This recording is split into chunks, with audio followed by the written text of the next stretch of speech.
শুভ সন্ধ্যা বন্ধুরা। WBCS 2024-এর main পরীক্ষা দিতে চলার আগে পরীক্ষার্থীদের মনের মধ্যে একটা প্রশ্ন বাংলা পরীক্ষা নিয়ে তৈরি হয়, সেটা হচ্ছে সম্পাদকীয় প্রতিবেদন এবং প্রতিবেদন এই বিষয়টার মধ্যে পার্থক্য আমরা কি করে করব।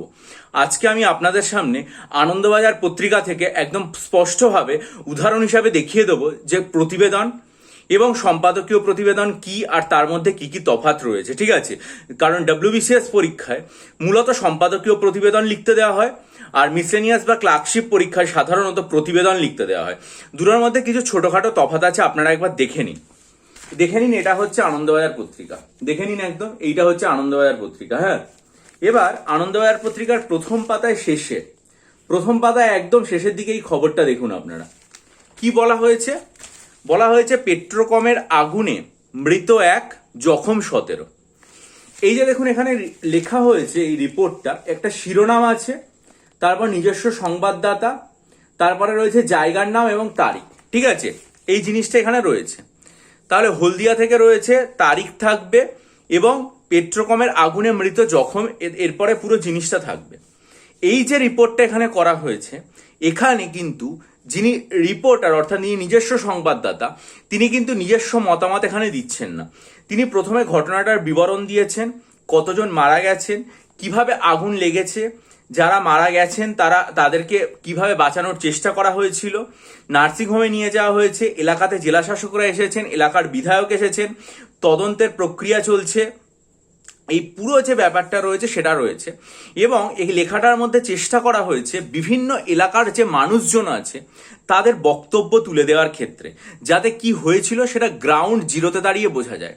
প্রত্যক্ষদর্শীদের দাবি রয়েছে, এলাকার যে বিধায়ক তাদের কথা রয়েছে, জেলা শাসক যিনি রয়েছেন তার বক্তব্য রয়েছে।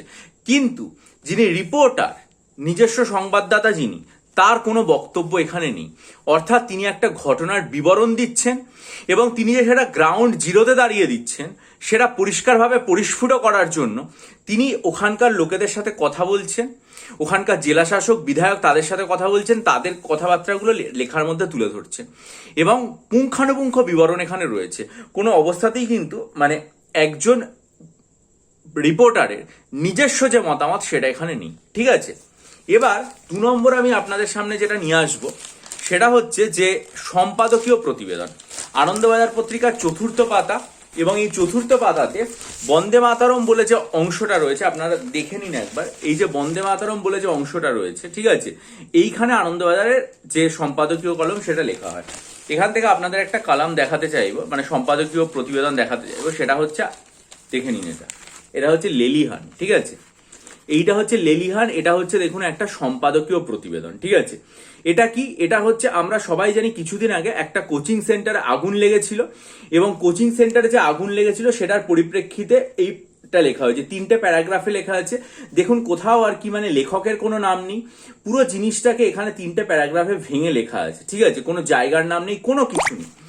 এই যে জিনিসটা আর কি রয়েছে সেটাতে ঘটনার কিছুটা বিবরণ থাকবে, কিন্তু তার থেকেও যেটা এখানে মুখ্য অবস্থায় থাকবে সেটা হচ্ছে যিনি লিখছেন তার যে মতামত, তার যে নিজস্ব মতামত, তার সমস্যাগুলো, সেই সমস্যা থেকে পরিত্রাণ পাওয়ার যে উপায় রয়েছে, পুরো জিনিসটা এখানে বর্ণনা করা থাকবে। এটা কিন্তু ঘটনার বিবরণ ভিত্তিক নয়, এটা হচ্ছে একটা অন্তর্দৃষ্টি বা ঘটনাটাকে অ্যানালিসিস করে তলিয়ে লেখা।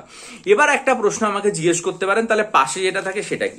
এই অংশটা দেখে নিন। এটাতে এই যে দেখুন পিতৃত্ব আর নীরব দূরত্ব, এইখানে দেখুন একজনের নাম দিয়ে এটা প্রকাশিত হয়েছে। ঠিক আছে, সৌভিক মণ্ডল।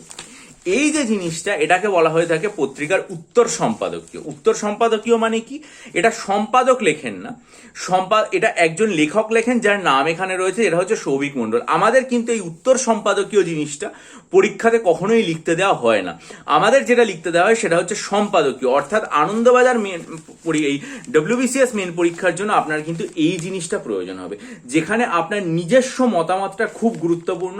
ঘটনা দিয়ে আপনি শুরু করবেন, ঘটনার অবস্থান লাগবেন, কিন্তু এই যে আগুন কিভাবে লাগলো, কোচিং সেন্টারগুলোর যে অবস্থা সেটা কতটা ঠিকঠাক ভাবে রয়েছে, কিভাবে আগুন এই যে অগ্নির মানে লেগে যাচ্ছে বারবার, বিভিন্ন জায়গায় আগুন লাগছে, সেটা থেকে কিভাবে মানুষজনকে পরিত্রাণ পাঠানো যায়, এই সমস্ত কোচিং সেন্টারগুলোর দায়িত্ব কি, সরকারের দায়িত্ব কি, এ ব্যাপারে কোন দৃষ্টিভঙ্গি নেওয়া যেতে পারে, পুরো বিষয়টা সম্পর্কে এখানে বর্ণনা করা হয়েছে। আমার মনে হয় যে আপনাদের প্রত্যেকের এই জায়গাটাকে আর কি মানে গুরুত্ব দিয়ে পড়া উচিত। আনন্দ WBCS মেন পরীক্ষা দিয়েছে, এইটা হচ্ছে প্রকৃতপক্ষে একটা সম্পাদকীয় প্রতিবেদন। আশা করি এটা দেখার পর আপনাদের কিন্তু আর কোনো রকম কোনো দ্বিধাদ্বন্দ্ব থাকবে না। আমি চেষ্টা করি WBCS এর ব্যাচে রিপোর্ট অল্প লেখাতে এবং মানে সম্পাদকীয় প্রতিবেদনগুলো আরো বেশি বেশি করে লিখে দিতে, কারণ একটা রিপোর্ট অপেক্ষাকৃত একটা ঘটনার বিবরণ, সেটা সহজ এবং সেটা সবাই লিখতে পারবেন।